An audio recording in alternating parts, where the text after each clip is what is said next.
Why are you called One Punch Pickett? I plan to punch you, and if that punch knocks you out, it knocks you out. Isn't like, oh, it's just tough, and I could just throw hard and a bit relentless kind of thing. Oh, you're good, you're technical. I don't care. I'm gonna beat you up. Do you believe that boxing should be taught to younger children and perhaps even in schools? 100%. It's just a valuable life skill to have. You'd rather be the warrior in the garden than a gardener at a war. You want to learn how to, if I need to, I can. I need to be able to defend myself if I need to. Money then in UFC has been criticised quite a lot. In my eyes, money is the shadow of success. You become successful in anything you do, money follows. If you concentrate on the money, in my eyes, you sometimes concentrate on the wrong things. So that was my kind of mindset when I was fighting. All I wanted to do is be number one in the world. And if I did that, I'll earn money, won't I? For me, time is my most valuable currency. Today's podcast guest is One Punch Brad Pickett. He was a former UFC fighter, had one fight as a bare-knuckle competitor, and now runs his own gym. We reflect on his career and talk about the future. Be happy, never content. Make sure you're commenting and subscribing. Before we start this week's podcast, I have to give a special mention to our sponsors. iSecure Vehicles. They are a brilliant company, a family-run business, and they specialise in vehicle safety and security throughout the UK. I know this company very well, and I also know the people behind the brand. If you've been following me on my podcast journey and on social media, you will know that I love cars and so does my network. This is why I'm very, very excited to be working with iSecure Vehicles, and this is why we have chosen them to be our sponsors for the Steven Sulley Study podcast. Their team are professionals, experts, and they're efficient. Once their product is installed on your car, your vehicles, you will have the peace of mind that your asset is protected. Trust me, do not wait until it's too late. Get protection now. For more information about their products, including dash cameras, undetected immobilizers, and also car tracking systems, head over to isecure-vehicles.co.uk and remember to mention the Steven Sulley Study podcast sent you. Right, welcome back to the podcast, the Steven Sulley Study. We're here at Woodbury House Art Gallery over in Mayfair. I've got a brilliant guest in front of me. You're now the second UFC MMA fighter I've had on the podcast. I had Nathaniel Wood was the first, okay, and now you are the second. I don't know how I feel about it. A little bit gutted. You know, like he was my apology. He beat me to it. I've doing a bit of boxing myself. I've had countless amount of boxers. I would say the lion's share of my podcast interviews has been predominantly boxers. Okay. But for some reason, I could never, ever get a UFC fighter on or an MMA star. And now it's like buses. They both come at the same time. So anyway, Brad Pickett, thank you very much for your time. Thank you for bringing your lovely sidekick, your dog. Well, she should have. And also, we've got a dog in the room, everybody. And yeah, just sharing your story. So my first question is this: why are you called One Punch Pickett? Well, my nickname, I came from a boxing background first of all, so trying to keep the long story short, my first, when I was a kid, all I wanted to do was sports. I was a very good athlete. I wouldn't say I was the best at anything, but I was better than average at everything. So I was good at football, good at rugby, good at basketball, good at cricket. I wasn't like the best at cricket, I wasn't the best at basketball, but I could do all those sports. My best and favourite sport was football. And in my head, I was one of the best in my school. And I'm like, well, I'm going to be a professional footballer, obviously, you know, like, because I'm the best in the school. Then you realise you go outside your school, and you go county, play county, and you realise, oh, there's a lot more better players than here, and I'm going to get in some trials like Nottingham Forest and stuff like that, and you're like, oh wow, there's a lot of people out there are a lot better than me.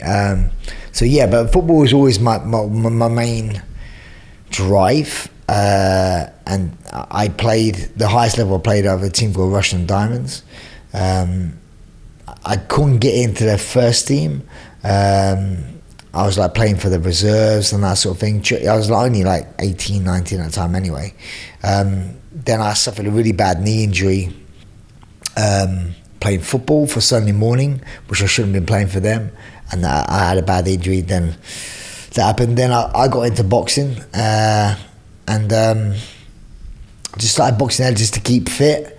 And and then I enjoyed boxing. You know, I liked it, and I kind of like got my One Punch name from kind of boxing, because my first 5 amateur fights, and that time I weighed 55 kilos. You know, like, and then I bet I was wearing like 10-ounce gloves and headgear, and I stopped my first 5 opponents. You know, I was like, well, I can hit hard. You know, like I again, I wouldn't say I was the most skillful boxer, but I was just tough, and I could just throw hard and a bit relentless kind of thing. So I did well, and that's why I got the name One Punch from boxing. Do you know the word toughness, right? And there are certain fighters out there, Nagano springs to mind. Yeah. Deontay Wilder in the boxing world springs to mind, the Mike Tysons, the people that literally, when they touch you, you just literally just lights are out, and you just literally get knocked out and really, really damaged. Do you think like becoming that, do you think you have to be a natural tough person, or do you think that's someone or a characteristic or an attribute that you can develop into? I think toughness is a mindset. You know, like everyone has their body, right? So like, not saying someone's more susceptible to get knocked down than other people. That can be the case, especially later on in your life. But being tough is just a mindset. Again, going back to when I used to play football, I remember playing football when I was a kid and being a little bit of a melt, really. Like, if someone tackled me, I was like, I was just a bit of, just a pussy, basically. And like, I remember like leaving it was so weird, like I would never get hurt in a way where it would hurt me. So I could have a bad tackle, or even like say I fell over and hit myself. But if I see someone sees me, like my mum or something like that, and I'm like, or someone tackle me maliciously, I would play up and like act and cry like you hurt you, but it didn't hurt. I was like weird. So I always knew I could take punishment, right? And that's what I mean. That's why I go like I think being tough is a mindset. Because then I remember going to when I started to change. I went to college and I left school. I had a different circle of friends, and I was someone new. And I actually remember just saying, I remember to my head, I'm like, I'm gonna stop being a pussy. Then I started playing football, and I ended up being a bit more of a Dennis Wise kind of player, just tackling hard. And I kind of loved it, and that's when now I'm like, hey, I'm going to take up boxing. So I took up boxing as well, and I actually I like not being such a pussy. And it was only a mindset, you know, like, and even now to this day, that mindset stuck with me throughout my fighting career, where I'd be like, all right, you're good, you're technical, I don't care, I'm going to beat you up. And it is so much different, because I even see it now as a coach, and even when I was fighting, when you have so many people in the gym are so good, but when it becomes real and it's in like arena and like that, they just do not show up. The occasion gets to them. So like, I think that there's a lot of people who well, I say turn up when it's a real situation, and there's people that cower away. And I was one of those people that would turn up, and like, you know, when it's real and we're fighting, we're going, I'm like, cool, let's go. You know, I had that kind of switch. So yeah. So living sort of up to the nickname and also the persona of One Punch Pickett, when you used to knock people out when you were competing, was that planned, or was it kind of in the heat of the battle you found the shot that put people over? Yeah, I mean, you never plan to. I mean, like, you never say, I'm going to plan to knock you out. You don't know. I'll plan to punch you, and if that punch knocks you out, it knocks you out. Isn't like great, but like I tend, with my fighting style, always, I wasn't a point scorer. I did throw hard, and like I was yet again going back to my toughness. I didn't care about getting hit, so like I could.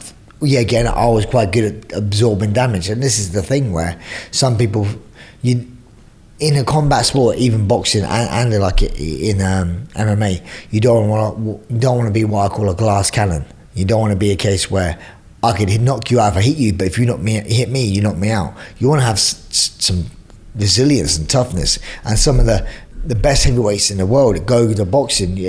Tyson, you know, like not Mike Tyson, but Tyson Fury. I don't think he's technically one of the best boxers. I think someone like Anthony Joshua, technically, if you look at him punching and technically, is a much better boxer.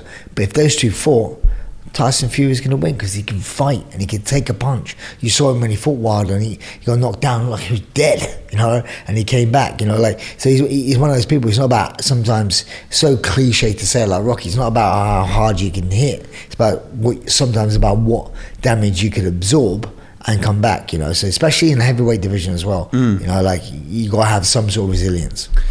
Obviously knocking a lot of opponents out, is there any opponent or any time that always replays in your head? You know, like I know when I've had a good spar or a fight, one of the boxing fight, and I sometimes when I think back and I'm like, oh yeah, that was enjoyable, etc. You've must got so many of them banked in your memory.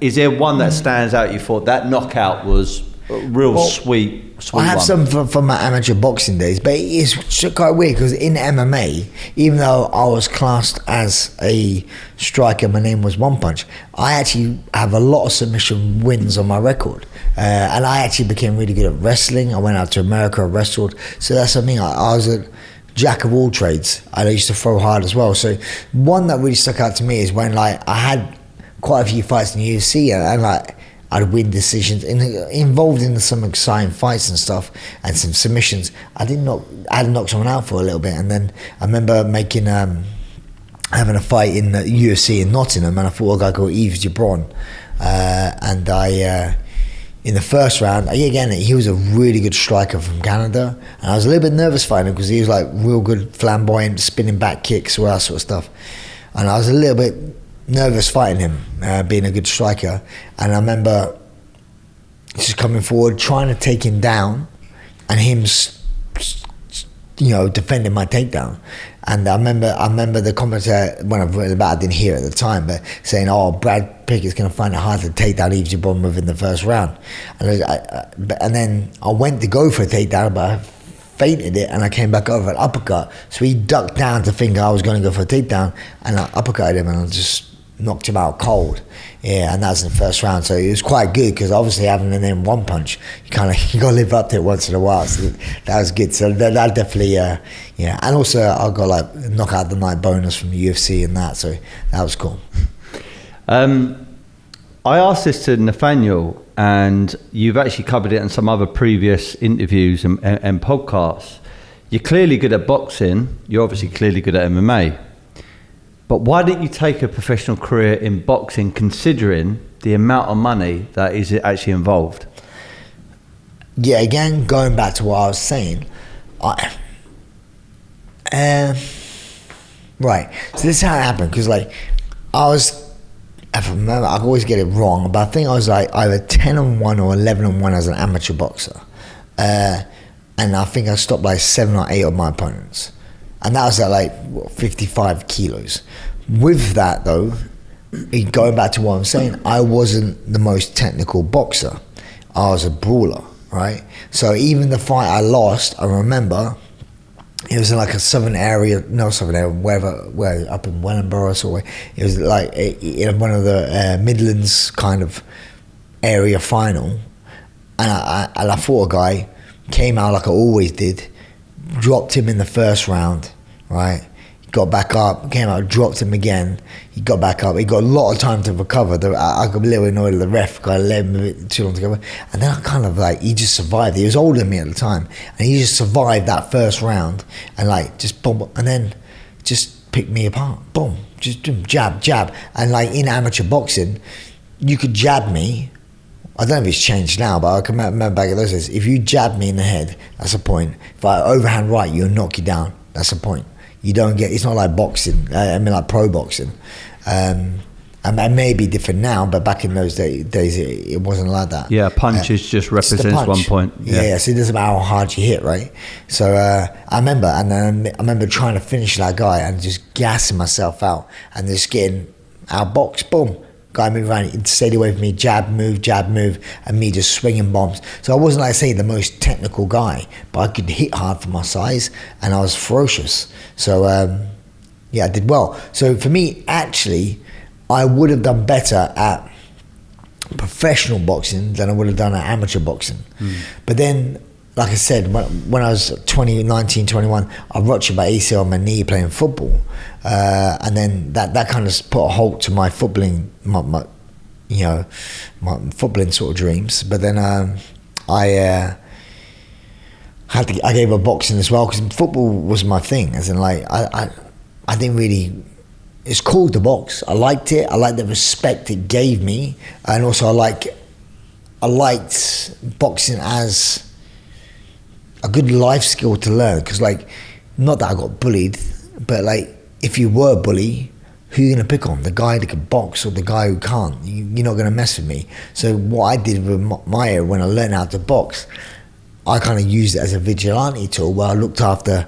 Because, like I say, I was dyslexic at school. I found school quite hard, so I was like in the bottom sets.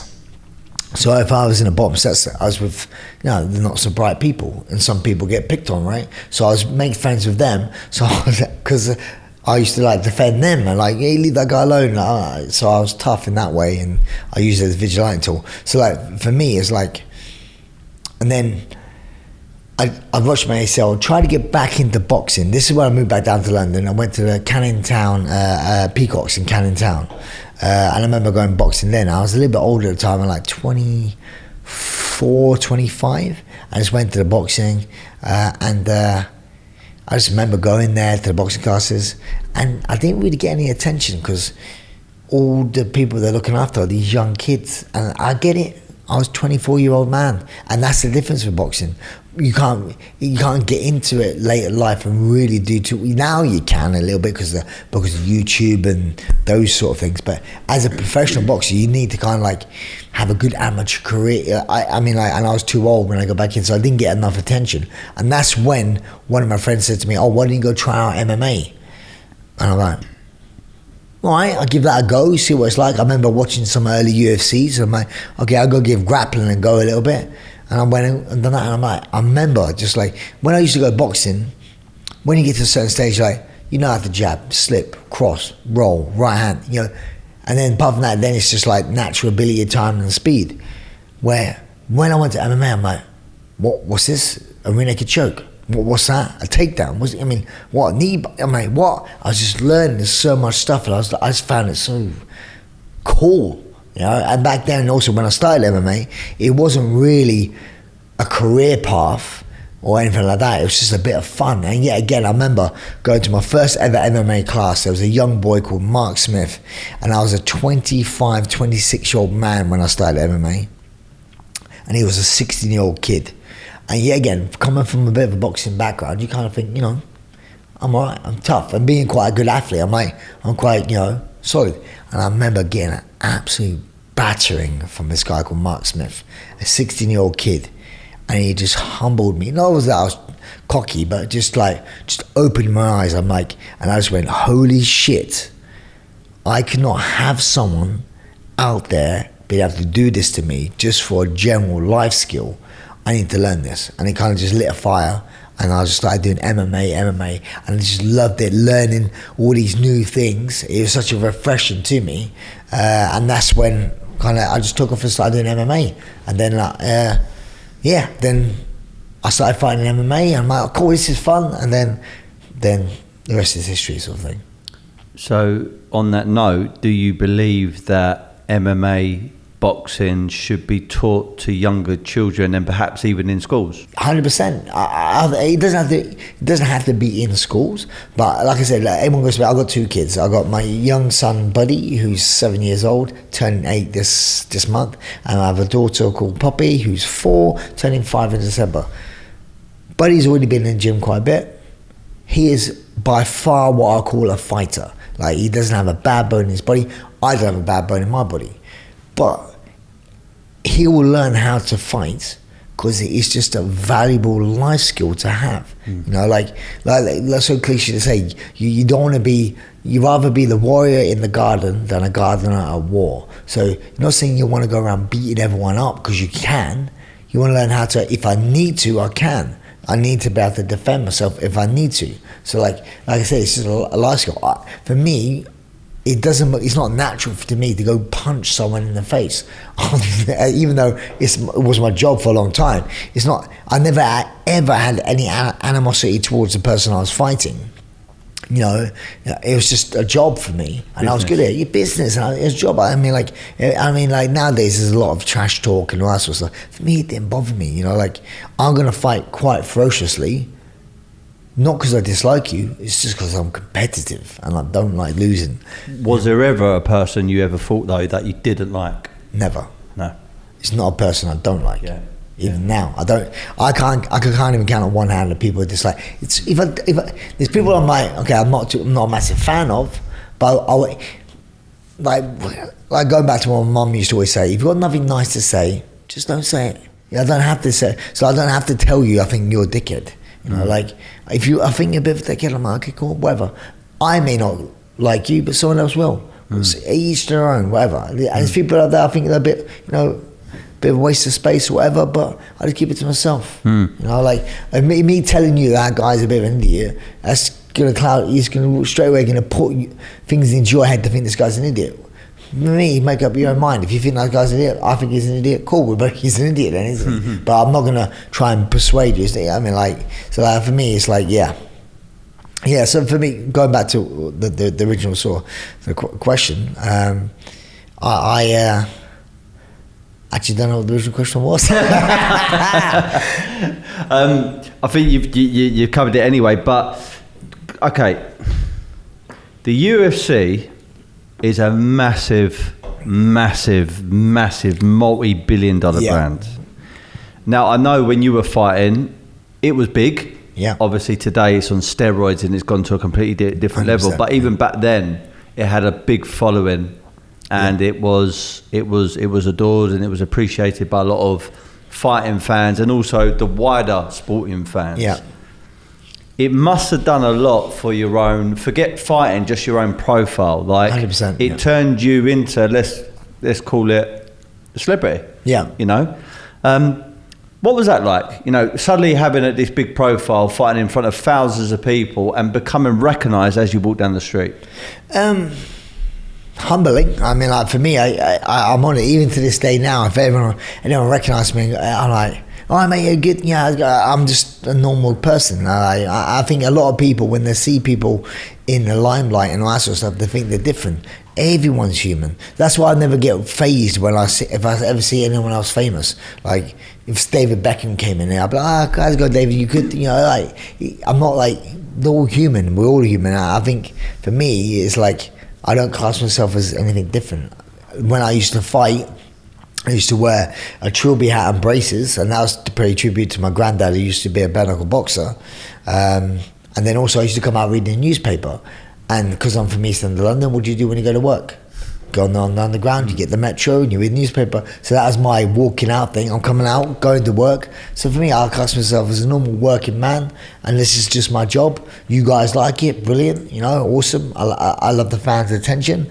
And to be honest, that's why within my fighting, I think I did pretty well in a way where I was a bit of a fan favourite, because I used to always like, people don't realise, of course it's a job, but you have to realise it's an entertainment sport, so you have to be excited when you fight, you know. You don't want to be involved in boring fights, you know. So I would have an idea in my head, I'm like, this might be a bit boring, and then if I feel I'm in a position it's a bit boring, I'm like, okay, cool, let them up, let's go, and I'll try and make the fight exciting. So I know that people of paid money to go watch the fight and want to see a good fight, so I have in my head, I know what a good fight is. So and also it helped me out actually, because my first I think 6 fights in the UFC, I hit 5 bonuses, which I like. And back in those days, you know, they're now the cap. But my first fight in the UFC, I got like a 70 grand bonus, then I got a 60 grand bonus, then I got 50, you know, man. And like, I loved it. I was involved in good fights, and I got paid accordingly. It was good for it. So, yeah. There's that famous part when Conor McGregor, I think his first fight, and he goes 60 G's, baby. People don't realise this. I was on that card, right? So this is what people don't realise, because now it's quite funny actually. So my first fight in UFC, I said the bonus was 70,000, right? Since that, after that fight, Dana White. Well, what happens is when you do the weigh-in, once you weighed in, Dana White would put all the fighters, no coaches, all the fighters into a side room and go, right guys, well, fight right tomorrow, this is what the gate's going to be, I want you to be put on a side fights, this is what the bonuses are going to be, blah blah blah. Back in the days, there was no cap. It's what Dana said. Dana would be like, it could be 40 grand, it could be 100 grand. He would just make up on the spot sometimes. But then what they did, they wanted to put like a cap on it. So it's 50 grand, right? That was the cap. Every fight was 50 grand. So on that fight where Conor McGregor was making his debut, he fought a guy called Michael Brimage. Also, there's another guy on the card called Diego Brandão, which is fighting as well. And I was fighting on that card. We got brought backstage. And Dana White, okay, all right guys, blah, blah, blah, put on a good show. Right, now we've got capped with the bonuses. It's going to be 50 grand every time going forward. And Jacob Brown goes, no, Dana, come on, 60 G's. And Dana's like, no, we're caps. He goes, come on, 60 G's. And then Dana White went, all right, fuck it. 60 G's it is. And that's why Conor McGregor's first fight, he shouts 60 G's, baby, because it should be 50 G's, and every fight since it's always been 50. But that one show, it was 60 when Conor made his debut. I won because I got 60. I got 60 grand on that night as well, because I got fired a night bonus as well. Yeah. Talking about, I want to talk about Conor McGregor, but let's just talk about the money side of stuff first, because there's always been this talk with fans or with forums or with journalists or with critics. They talk about boxing pay versus UFC pay. Yeah. The thing that's hitting the headlines at the moment, which is an exciting fight, or an exciting, I don't know if it's going to be an exciting fight, but it's certainly an exciting show, which is the Fury against Ngannou. Yeah. And part of the reason why Francis Ngannou has come out of the UFC to do this boxing match purely and simply is because of, number one, the money. Yeah. He's set to make over $10 million. And that is, if you combine all of his earnings in the UFC, it doesn't even come close to that. The money then in the UFC has been criticised quite a lot. And I think there is a bit of a shift taking place, but I don't think it's probably happening as quickly as maybe some fighters or some people believe it should be taken. I'm not here to criticise, because as a business person myself, I understand there's a business there. Dana White knows what he's doing. Do you think the pay in the UFC is fair, or could it be stepped up? You could ask different people and get different answers. Obviously for me and myself, I didn't care about money too much. I was different. I was competition driven. So for me, in my eyes, money is the shadow of success. You become successful in anything you do, money follows. If you concentrate on the money, in my eyes, you sometimes concentrate on the wrong things. So that was my kind of mindset when I was fighting. All I wanted to do is be number one in the world. And if I did that, I'll earn money, won't I? Kind of thing. But I do understand where people are coming from. But then you go back to boxing, right? This is where it's different. So that card you just said about Francis Ngannou versus Tyson, right? That'd be a massive card. Do you know the two people getting paid on that? Just them two. You have an undercard, which no one's going to know anyone on the undercard. They never promote nothing else bar that. This is the difference between why I think UFC as a promotion is done so well compared to things like boxing, where boxing, they only promote the main event, right? So those two guys are fighting. That's the lion's share of the purse where everyone gets paid, because no one knows about anyone else. So two things, this is where it, in my eyes, goes wrong for boxing. Because if you go to pay to watch a fight, say, this one, Francis Ngannou versus Tyson Fury, you go pay your money, hard-earned money to go watch that fight, and you only tune into that fight, and that fight sucks. It's one of those 12 rounds hugging each other, not really fighting. you'd be like, that's a waste of my money. And you'd be disappointed, right? With the UFC, they don't never promote the main event. Of course they do. They promote a main card and also undercard. They put good fights and they promote all these fights. So if you turn up to a UFC event, and you'll see the difference between boxing and UFC. If you go to a UFC event in England, the first fight, crowd's full. The last fight is full. You go to boxing, it's empty, main event full. Right? So for me, no one's getting any stardom. But if you went to like the UFC to watch the main event, but you went there early on and you see 4 or 5 other cracking fights and the main event was pony, you'd be like, man, I had a great night because these other fights, that was awesome. And then also you remember that guy. I remember that guy with the red hair and the mohawk, man.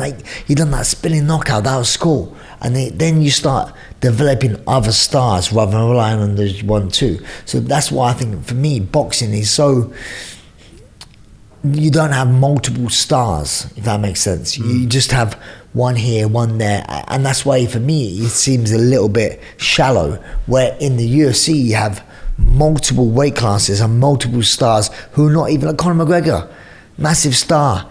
He's not one of the best fighters in the world by far.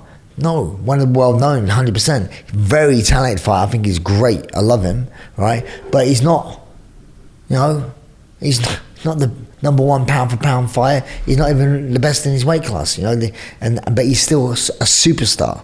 And then you have other people like Sean O'Malley. Here's another one. Now he's just won the belt, don't get me wrong. But there's so many stars within the UFC, which is why they do so well. Could some of these people get paid more money? Yes, and they do earn very good money. For me, the UFC has always been good to me, right?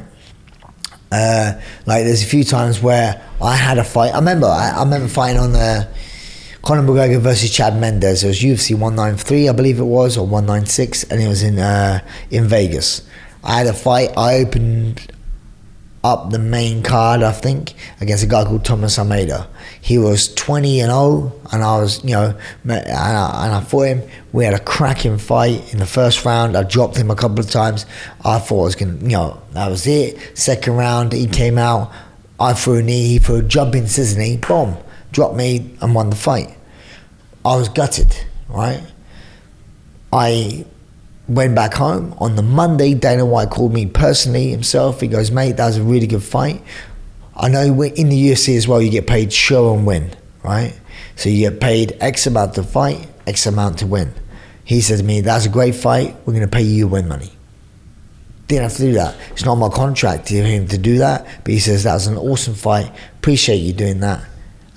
Here's your win money. Can I ask how much that was? At that time, it was 40. I was on 40 and 40. Nice. So 80 grand. 80 grand. I was on 40 and 40, and so that was just me going home being upset that I'm only getting 40 grand, and I lost my fight, man. I was winning that fight. I could have won it. I knocked that guy down twice, and Monday call from the boss, mate. Great fight. Have your win money. Just think about that. Those little things. And don't get me wrong, he would not do that for everyone. So because don't get me wrong, obviously, when if you have your own company, you're your boss, you have loads of people to work for, you have some people you love. You have some people you think, this guy's a pain in the ass. Same as Dana. He's going to have people who he gets on well with, and he's going to think people just give him too much trouble. God, this guy's an idiot. What's he doing? Saying that again, or doing some stupid, makes his job hard. So of course he's going to have what I call favourites, but everyone would, right, in any walk of life. Not saying he's just going to do more for me. If it was someone if he didn't like me, he would never phone me up on the Monday and give me extra money because he didn't have to. That's why I always say you should never bite the hand that feeds you. It's just bad business. Be a good company man, and things happen. Nathaniel Wood said the same thing. He went to have a fight on the UFC. Yeah. Guy pulled out. Not only did he get his turn-up money, but Dana White paid him his win money as well, I believe. Yeah. Which is that also goes from my relationship with Dana White, because I was there when I was chatting to Dana with Nathaniel. That's it. I mean, I'm not. Dana White's a good guy. He didn't have to do that. Of course he didn't. Contractually, he didn't have to pay Nathaniel. He didn't fight. you know, but I'll pay you not just your show, but I'll pay you win money as well. You know, so he's a good guy, and that stems down a little bit. Obviously, I believe to my relationship with Dana anyway. Dana's a good guy. Nathaniel's a branch off me, so obviously then my relationship with Dana helps him as well, and then now that would help him. So that's what it is. You know, I think Dana's a great guy. Yeah, guys, I wanted to hop on here to once again thank the sponsors of this week's podcast, iSecure Vehicles.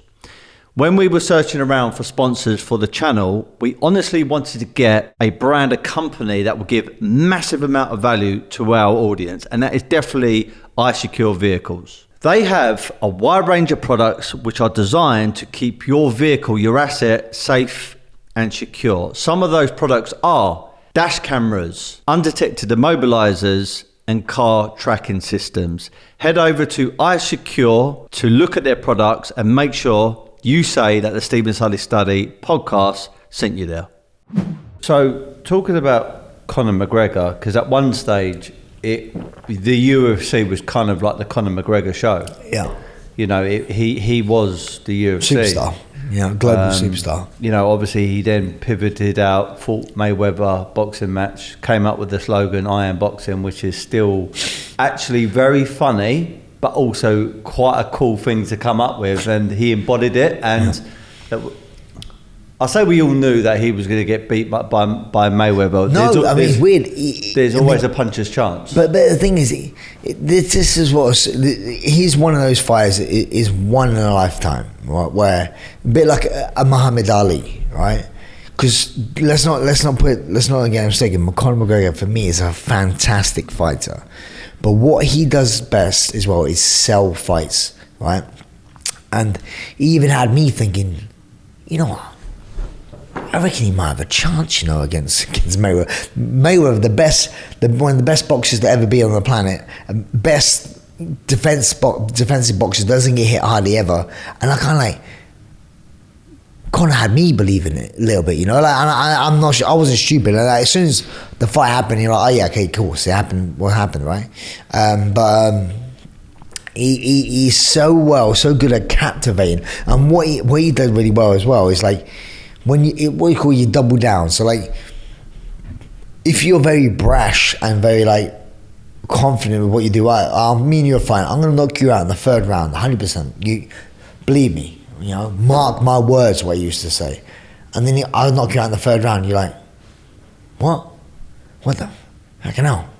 You know, missed it, Matt. Missed it. You're doubling down. So he did that quite early on in his career, and he was just doubling down. Because then a lot of people were like, you cocky prick, I hope you get beat.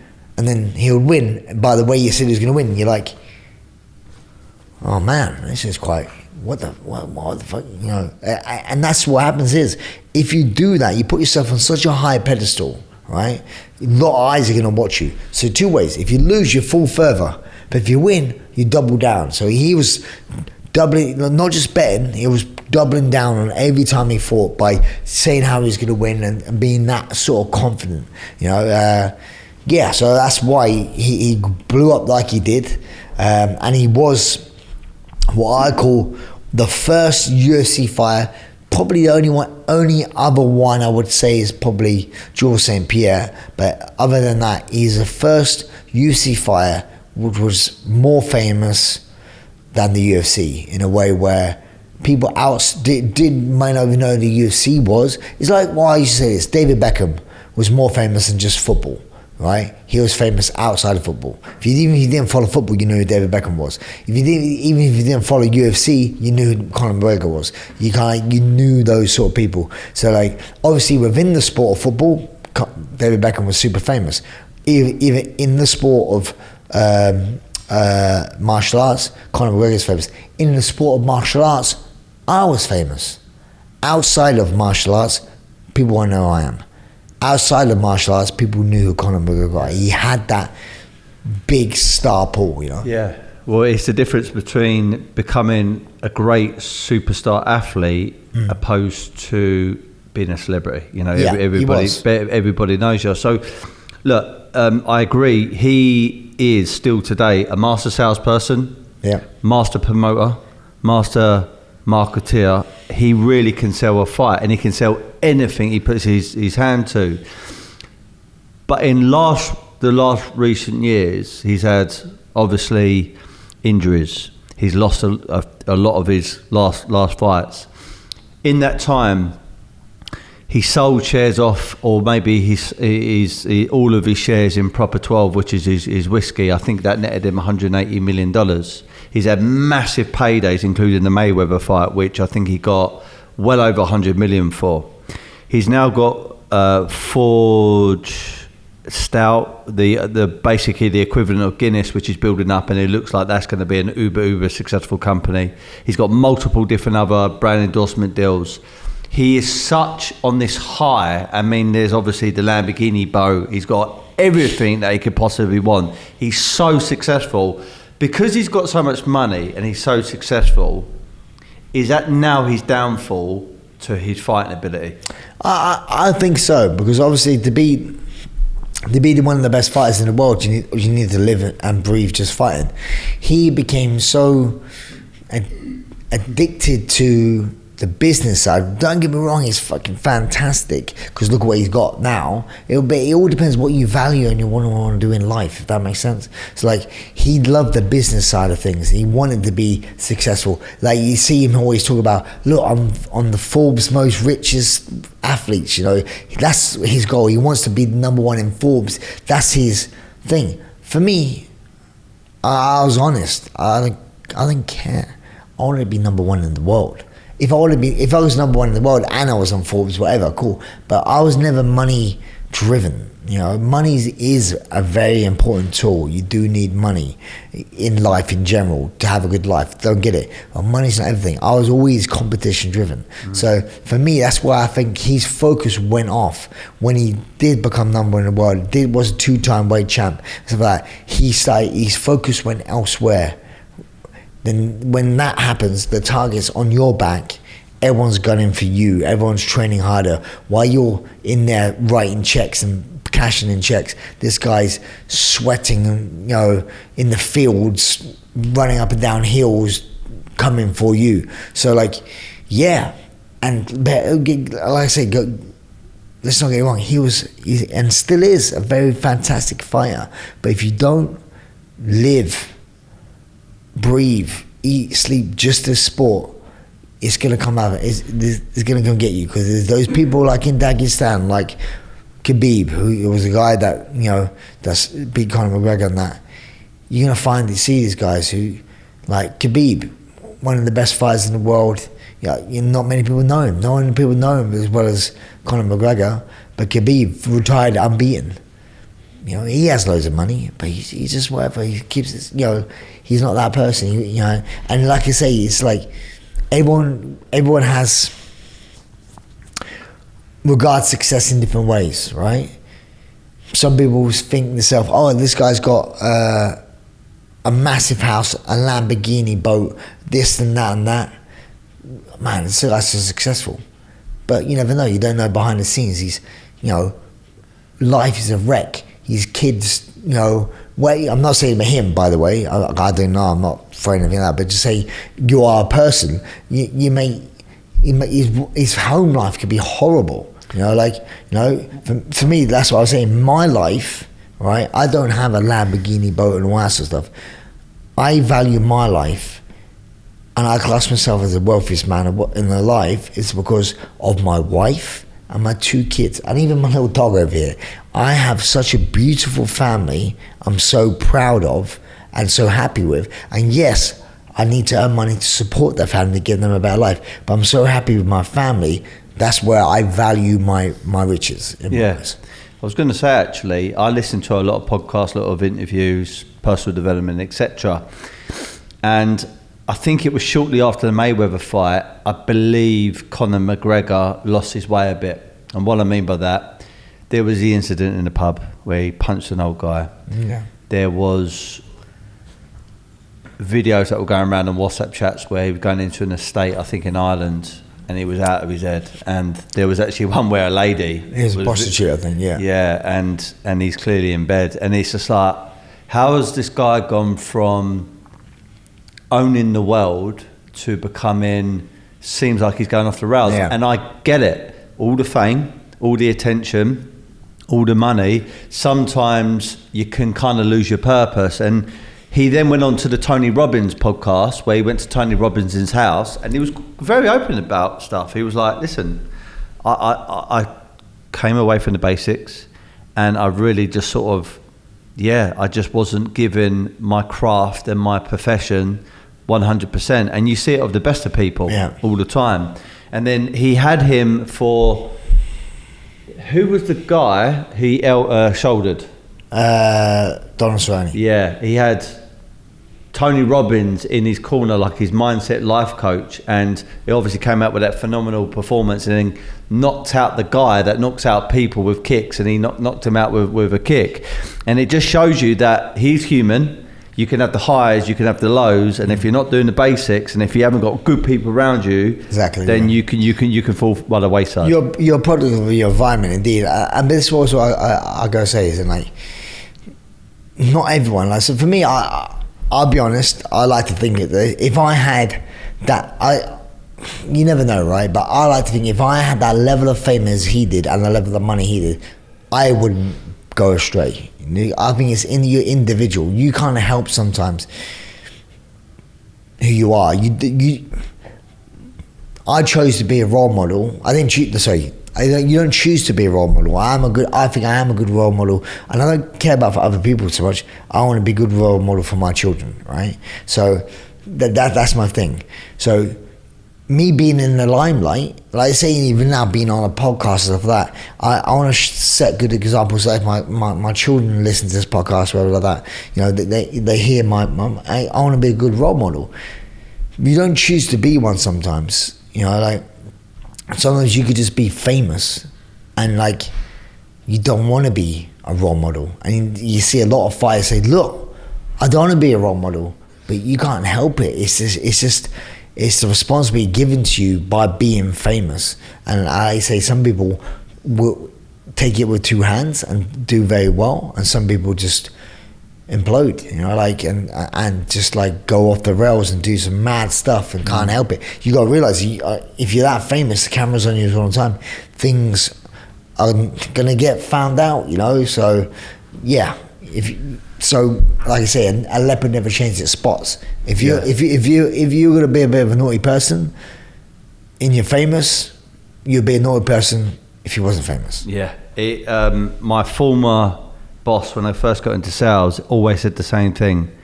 Money just emphasizes who you are. Yeah. If you're a good giving person, you're a good giving person who's got lots of money to give away. If you're a bad person, you can use the money to manipulate certain scenarios in your favor. I want to say this name, British guy. Sadly, we didn't get him to see him really do more in the UFC because of a certain scenario. But I want, as a former pro fighter yourself and someone that has still got a hand in the game because of your gym and stuff. Yeah. Want to get your take. Lightning, Lee Murray. Okay, yeah. I've been out with him a few times. Yeah.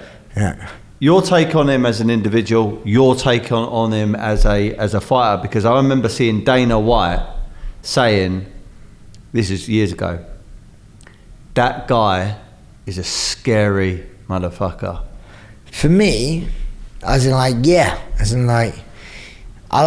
fought on the same card as him a few times, and we went out and partied afterwards as well. It's hard. It's so hard to explain. He's like, you heard stories of the guy, you know, like and stuff like that. I always got on with him really well. He always respected me as a fighter. I think that's what always happens. If you can fight, there's always that neutral, kind of respect. Okay, you know what I think. For me, like you said, you've boxed before. I respect that because no matter what you do in a combat sport, I respect anyone. It's not easy. No matter what level you do it, it's not easy to put yourself out there in front of people to fight. It's so tough mentally. So as soon as I hear someone's competed, I'm like, cool. I had that general respect no matter what level it is. And like, so I think you had that kind of neutral respect, and he did for me.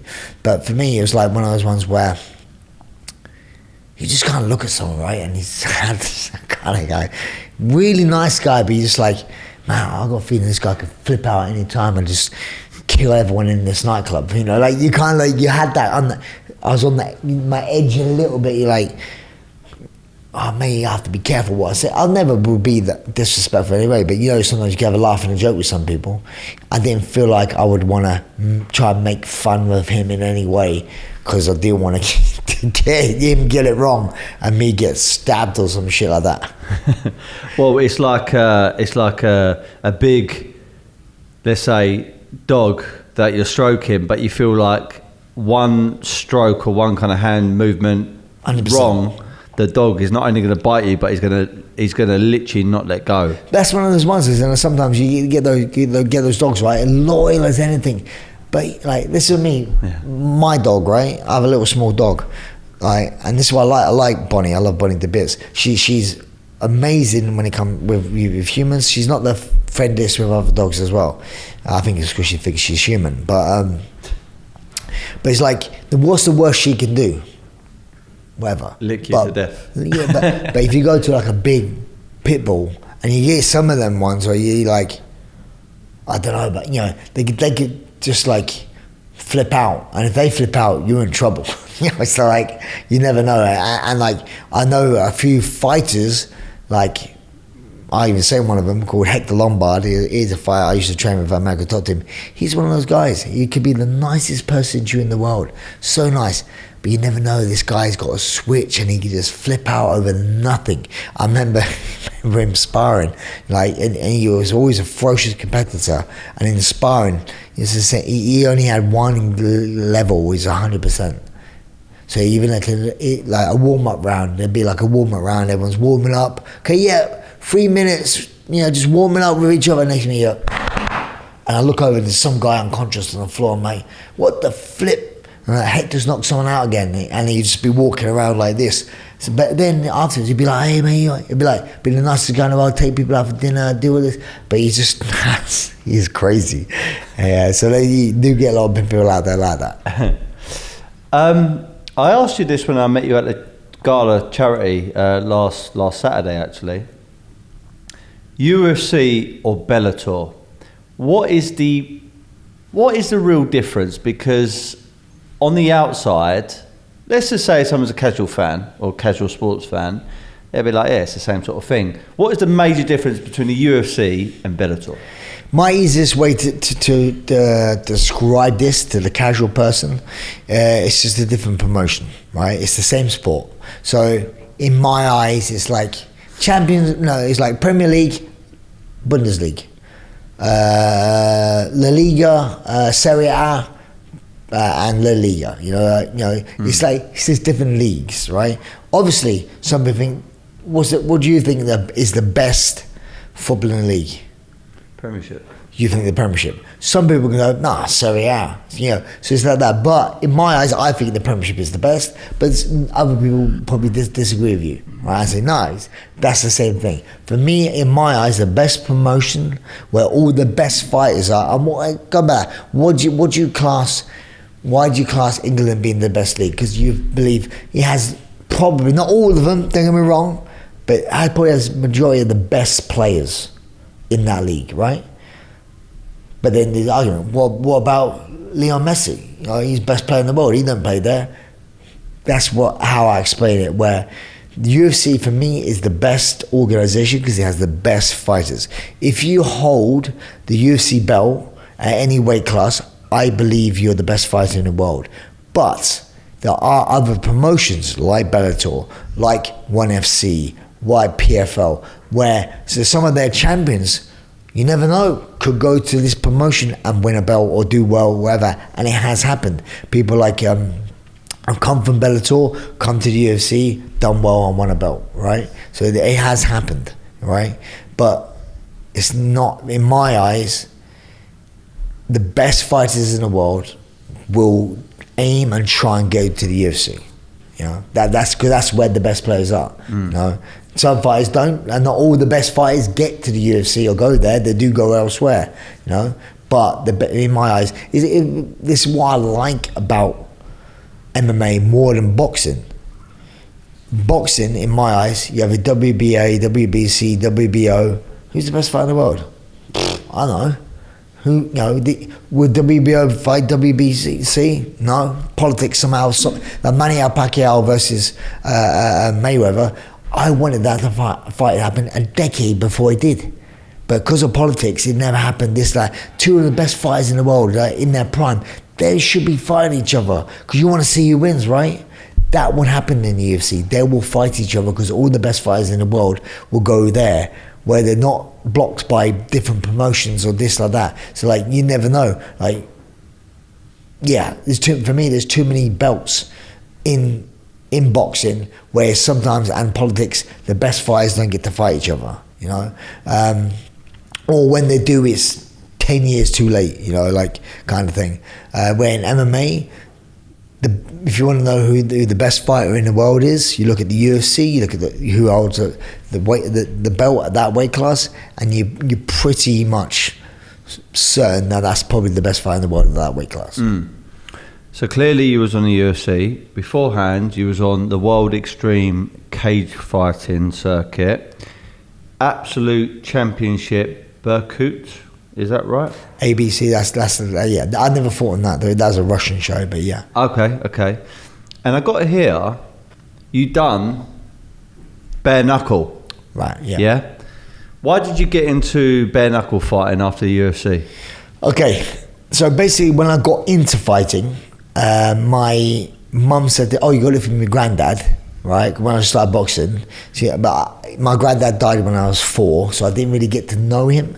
But he said, because my mum said, you got it from my granddad, and he used to do bare knuckle boxing. During the day he used to be a roofer, and at night time, to earn some extra money for the family, he used to do bare knuckle boxing. And that's why when I looked at pictures of him back in the day, he used to wear a trilby hat and braces. That's why I used to wear a trilby hat and braces out to my MMA fights to pay tribute to my granddad. So when I finished MMA, I got asked to do some bare knuckle boxing. I just thought to myself, hey, I looked at it in 2 different ways. One, what a good end to my story to finish on a bare knuckle boxing match. For honor from my granddad, but then also I looked at it as a business sort of thing. When I left the UFC, I retired. Most people, when they retire from the sport, is through injury or they get sacked. Neither of me. I just kind of felt like I was saying before, I always wanted to go to be number 1 in the world, and I just felt myself moving down ranks, losing, going, and I'm like, I'm done. I don't need to do this anymore. So I retired from the UFC. So when I retired from the UFC, and I thought, okay, right, if I did do a bare knuckle boxing match, who's going to give me trouble fighting? Glove boxers, obviously. They're not doing bare knuckle. Okay, cool. People who are fighting in the UFC or that level of promotion, they're not doing bare knuckle boxing. So I'm like, I'm cool. Just give me whoever you want me to fight in bare knuckle boxing, because the level is not going to be the level where I've literally just retired from. And it showed that night. I fought a guy, I knocked him out in 2 punches, didn't even get him hit, and I won the British belt. Since then, obviously now, same as any sport, the level has got a lot better. Once I fought BKB, the UK version one. Now there's BKFC, which is the American version one. Once you have Jim Doe's and the people who do BKB, do a great job of promoting it. Once you promote any sport well and you promote it well, you're going to attract the better sort of fighters. And also once you pay people accordingly, you're going to attract better fighters. Once you have better fighters going to your platform, it's going to attract other good fighters. So that's what happens. So now the level of BKFC, you see a lot of people on the American one, BKFC, some great fights, some high level fighters, and nowadays you get them. Now the level of bare knuckle boxing is quite high and have a good level of fighting, so because of promoting. But back when I did it, no disrespect to my opponent, I was like, they're not on my level. And it showed. Because You got Mike Perry, former UFC, Yeah. and now he's a bare knuckle champion. He seems like he's found his groove with bare knuckle. It really does look like he's enjoying himself. For me, exactly that. This is going to say there's some people I believe that sport is for them.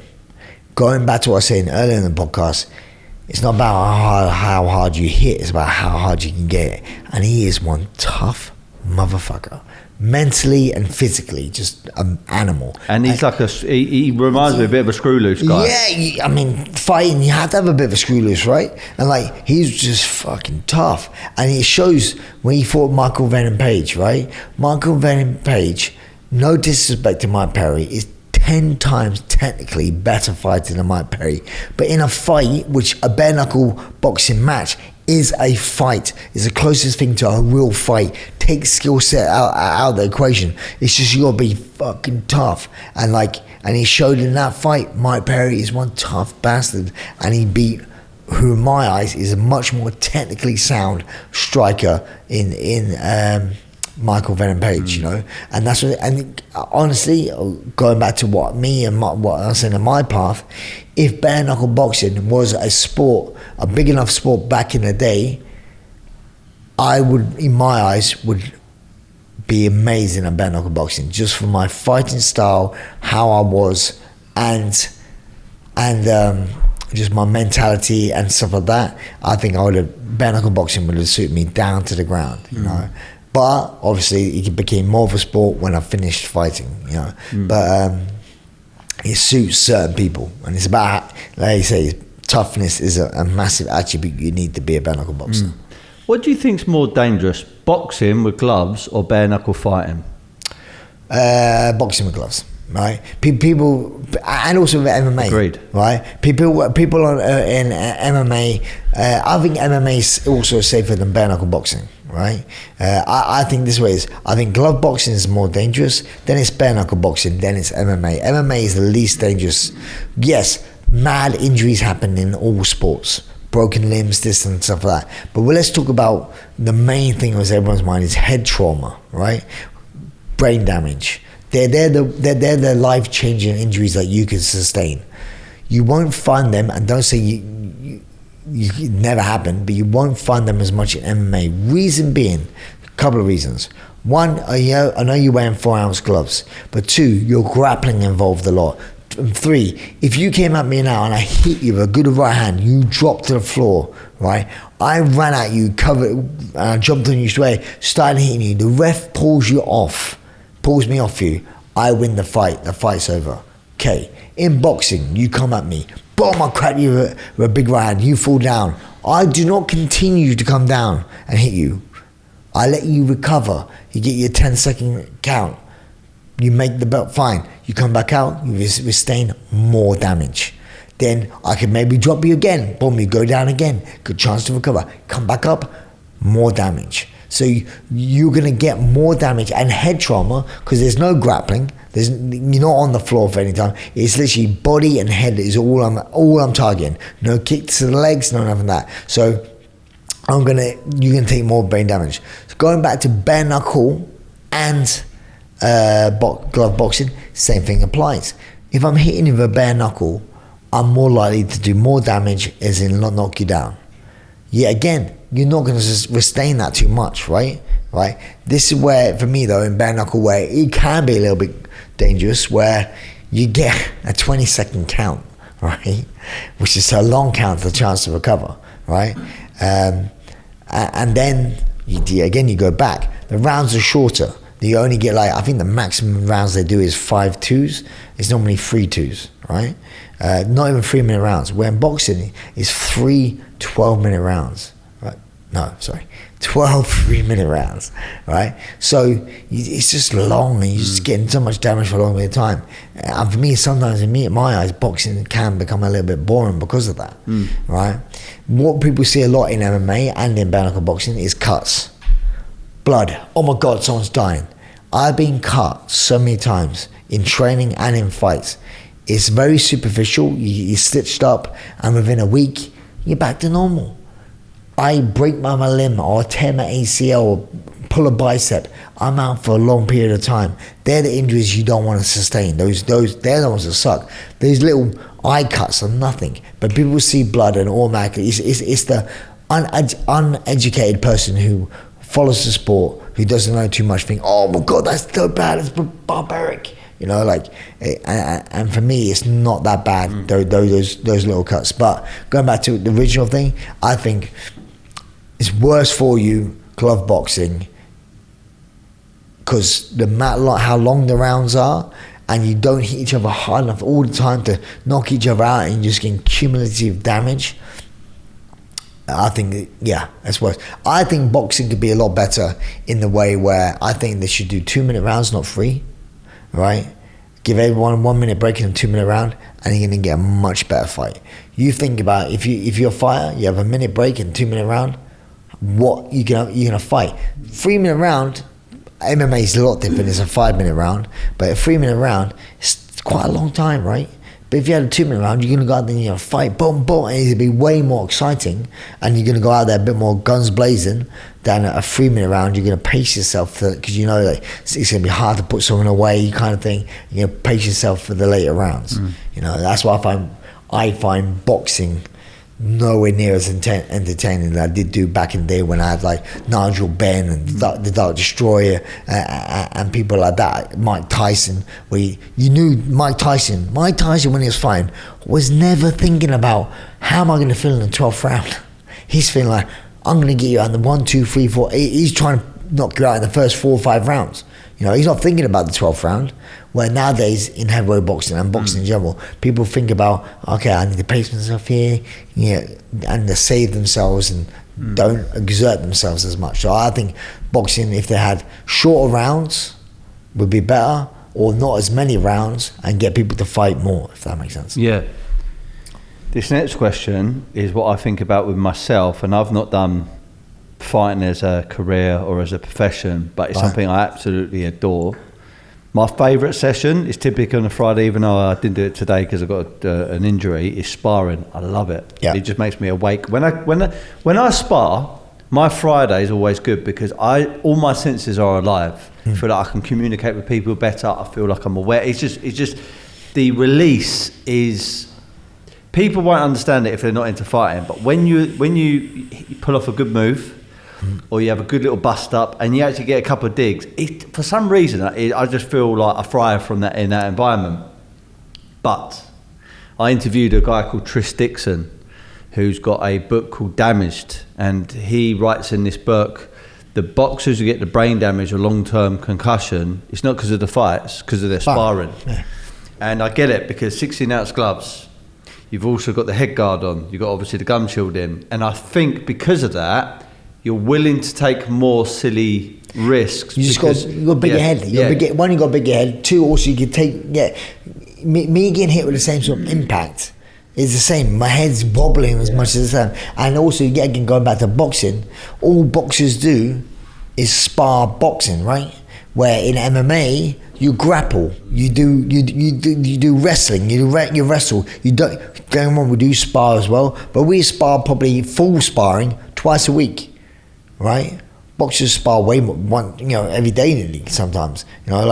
But we do live grapple. We do live wrestling where there's no head trauma and so that. So for me, I do think sparring, as much as I love it, right, it is the best thing because also, in my eyes, it's the most realistic thing to a fight. Where I always gauge where if you get tired in sparring, you're going to get tired within a fight. No matter how many fucking hills you run up and how many cardio sessions you've done, if you spar and you get tired, guess what? You're going to get tired in a fight. So for me, I always like sparring as a good indication to see where you're at and how your fitnesses really are. Also, live situations, going back to what you were saying, you can learn a move in MMA or in boxing. All right, slip in a jab, come back left hook. Okay, no, so slip in a cross, come out left hook. Okay, yeah.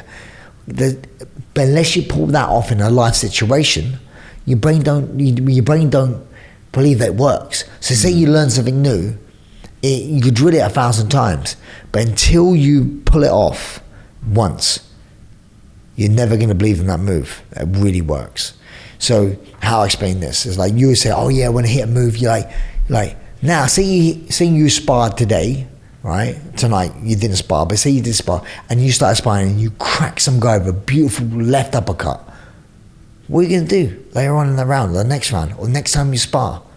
Let me do this uppercut, because it works. I hit this guy with a big uppercut. You get sometimes it can be people's poison as well, where they get so addicted to a move because they had success with it, they do it too much. Don't get me wrong, but you have to have success with that move for your brain. Because once you do it, once you pull something off which you like, your brain releases these endorphins that you get that adrenaline high, like fucking yeah, brilliant. And then like you said, you get that high, right? So and you love it, and that's what you want. So now when you spar again, what's your body want? You want that high again. Let me fucking try and get that move. And you get addicted to that move. That's what I mean. That's why I think you have to pull off a move in a life situation to get that adrenaline rush. And it's the same as gambling, right? It's like you gamble, you don't remember how many times you lost. You remember the time you won your bet. And this is fucking amazing. I'm gonna forget the 100 times you lost. Same in sparring. You may throw 100 jabs, missed them all, but that one time you slipped them right hand. All you could do is remember that slip, counter, right hand, and then you fucking buzzing. So yeah, it's the same thing. It's human nature. What I was kind of gonna sort of get to is the question of, do you feel yourself, because I ask myself this all the time, do you feel that you've got some long-term damage from fighting? No, I haven't yet. I've got long-term damage from being an athlete, 100%. My worst injury I have now is my right knee. I ruptured my ACL when I was 21 playing football. Never had it repaired, because that's just when my footballing went wrong. I was playing Sunday morning football when I should have done, ruptured my knee, so my club released me and all that sort of stuff. So I've had no ACL in my right leg longer than I've had an ACL. I ruptured when I'm 21, I'm 40 odd now. So I have bad problems in my right knee. I broke my nose playing basketball, ruptured my knee playing football. I think the worst injury I have had from fighting was probably I ruptured my L5S1 in the lower part of my back. But to that, I don't have any problems now. It gave me problems when I'd done it. I was injured for quite a bit. I had to have loads of cortisone injections and stuff like that. But knock wood, it's okay. So I don't think I've had any long-term damage, in my eyes. I don't think so. I kind of don't think I'm punch drunk. I don't have the best memory in the world anyway. I've never been good with people's names, but I never have been good. So there's nothing I can say from fighting that. Yeah. I know money doesn't drive you, and I agree with you. The success is subjective, right? And obviously we spoke about what success means for you, and it's different to somebody else. However, Dana White, who's a friend of yours, calls you today. You're 44. You keep yourself a good nick, and you already told me upstairs you do spar still. Yeah. What is a number he would have to give you in order for you to come back and have a fight in UFC? None. 10 million? No, because I'm not money driven. For me, it's like I said this look, because obviously people have said to me a lot, because obviously one of my big wins on my record is against a guy called Demetrius Johnson. So everyone says to me, would you fight? He's gone over to 1FC, and they said to me, how much would it take you to go fight him over in 1FC? And I'm like, they say like £1 million. And I'm like, you know what, I would 100%. I'd be driven for a little bit because of the money. I'd be, yeah, great. And then when I was always competition driven, so don't get me wrong, I would do that fight because the competition would be there. I was like, fucking, I'm gonna go fight Demetrius Johnson. So the competition has to be there. Or for me, it was going back to the bare knuckle. It wasn't the money I did it or anything like that. It was the new challenge. I had to be motivated by a challenge other than money. The money is a byproduct of the event. So if Dana asked me to fight, I'd be like, okay, cool. Who against? If he gave me someone like let's fucking go. I'm like, let's go. I had to be more invested in the challenge than the money. The money, like I say, money is a byproduct. Don't get me wrong, the money has to be correct. There are people who chat to me about other things. There's other shows that are chatting to me about fighting and stuff like that, about different things, and I'm like, maybe I may do it. Masvidal, a good friend of mine, Jorge Masvidal, he has his own show which is bare knuckle MMA. Chatted to me a little bit about doing that, but you know what? I might do that. I could potentially do bare knuckle MMA because it's new. It's a new challenge. I know for myself, I retired from the UFC on my own terms because I was not competing to where I wanted to compete. Me going back now, turning 45 this month, knowing in a million years I'm never going to be able to compete with the top 10. Why am I doing it? You know, like, I'm not there just to make up the numbers. I want to do something. Like, I want to win or something like that. I'm a proud person. I'm not just going to go there to get beaten up by some young guy making a rise. Fuck that. You know, I give myself more credit like that. And there's a million ways you can earn money. Money comes and goes. So for me, it'd have to be a challenge. Something, you know, I've done one bare knuckle boxing match. I might do another one. I quite enjoyed it, you know. But yeah, again, it'd be like, who am I fighting? Lobov? Yeah, okay, I'll give that a go. You know, Jason Knight? Yeah, I'll do that. It has to be someone that I'm like, I want to fight that guy because that person is going to get me out of bed in the morning to go train. Money is not going to get me out of bed to go train. I'm not money oriented. I'm not saying it's a bad thing or a good thing, right? Of course, I need money for my kids. I send my kids to private school. It's expensive. I need to earn money for that. So I'm not stupid in that aspect as well. But money doesn't drive me. For me, my currency and the valuable currency to me right now is time. You're never going to get time back in your life, right? Money will come and go. I'll never get time. Time you take away from me to go train and have to train and turn my life upside down, you're taking time away from my job and my coaching and my family. You have to pay me accordingly to take my time away. So that's how I gauge it. How much time I need to do, how much you take away is how much you need to pay me. So it's all to do with my time sort of thing. For me, time is my most valuable currency. This is my last question for you, Brad. Yep. I came up with my own mantra when I was younger. Came up with what, sorry? My own mantra, my own kind of life saying. And it goes like this: be happy, never content. Now, I've got my own interpretation of what that means, but if I were to ask Mr. Brad One Punch Pickett, what does be happy, never content mean to you?